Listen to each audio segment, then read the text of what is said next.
శ్రీరామనవమి రోజున బీజేపీ ఆవిర్భావ దినోత్సవం రావడం యాదృచ్ఛికం కాదని, రాముడి సంకేతమని చిట్యాల మండల బీజేపీ పార్టీ అధ్యక్షుడు బుర్ర వెంకటేష్ గౌడ్ అన్నారు.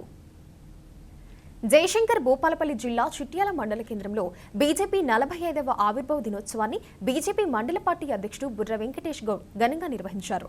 ఈ సందర్భంగా ఆయన మాట్లాడారు. ఈరోజు భారతీయ జనతా పార్టీ 45వ ఆవిర్భావ దినోత్సవం సందర్భంగా ఈరోజు చిట్యాల మండల శాఖ ఆధ్వర్యంలో భారతీయ జనతా పార్టీ జెండా ఆవిష్కరణ చేయడం జరిగింది. భారతీయ జనతా పార్టీ 45 సంవత్సరాల్లో భారతదేశానికి సేవ చేస్తూ ఎన్నో ఘనతలు సాధించింది. ఆనాడు కాంగ్రెస్ పార్టీ చేసినటువంటి ఆగడాలకు ఈరోజు భారతీయ జనతా పార్టీ ఆవిర్భవించి ఆనాడు అద్వానీ గారు, అదేవిధంగా మన మాజీ ప్రధాని భారతరత్న అవార్డు గ్రహీత అయినటువంటి వాజ్పేయి గారి ఆధ్వర్యంలో ఆనాడు భారతీయ జనతా పార్టీ చిగురించడం జరిగింది. అప్పుడు ఏర్పడినటువంటి భారతీయ జనతా పార్టీ ఇప్పటి వరకు కూడా దేశం కోసం, ధర్మం కోసం పనిచేస్తూ దేశ అభివృద్ధి తన ధ్యేయంగా ఈరోజు నరేంద్ర మోడీ గారి, అమిత్ షా గారి సారథ్యంలో ఈరోజు భారతీయ జనతా పార్టీ ఎన్నో ఘనతలు సాధించుతుంది. ఏనాడైతే అప్పుడు కాంగ్రెస్ పార్టీ 50 ఏళ్ళు పరిపాలించి భారతదేశాన్ని ఒక విచ్చలవిడిగా కుంభకోణాలతోని, అనేకమైనటువంటి కుంభకోణాలతోని దేశాన్ని నాశనం చేసింది.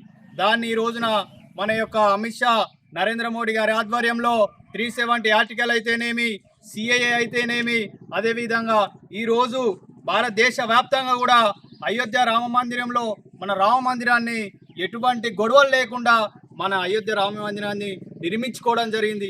ఆ ఘనత ఎవరిదంటే ప్రధానమంత్రి నరేంద్ర మోడీ గారు చేయబట్టే ఈ రోజున శ్రీరామనవమి వేడుకలు దేశవ్యాప్తంగా కూడా ఘనంగా జరుపుకుంటే ప్రపంచం కూడా ఈరోజు మన భారతదేశం వైపు చూస్తూ ఉన్నది. మొన్న చూసినాం.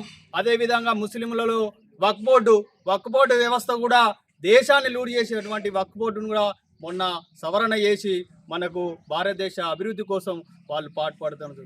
అదేవిధంగా ఏనాడైతే ఈ రోజున మనం ఈ కార్యకర్తలు అందరం కూడా ఈ విధంగా ఉన్నామంటే భారతదేశంలో ఉన్నటువంటి భారతీయ జనతా పార్టీ మహానుభావులు, కార్యకర్తలు ఆనాడు ప్రాణత్యాగాల ద్వారానే, ఉద్యమాల ద్వారానే ఈరోజు భారతీయ జనతా పార్టీ ఈ స్థాయిలో ఉన్నదని చెప్పేసి మేము కోరుతా ఉన్నాం.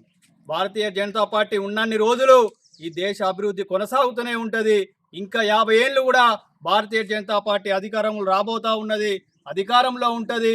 దేశం కోసం, ధర్మం కోసం పనిచేసే పార్టీ ఏదైనా ఉన్నదంటే ప్రపంచంలో ఒక భారతీయ జనతా పార్టీ అని చెప్పేసి నేను తెలియజేస్తున్నాను. మనందరం కూడా వాజ్పేయి గారి, అద్వానీ గారిని ఆదర్శంగా తీసుకొని పార్టీ కోసం, దేశం కోసం పనిచేయాలని చెప్పేసి నేను తెలియజేస్తా ఉన్నాను.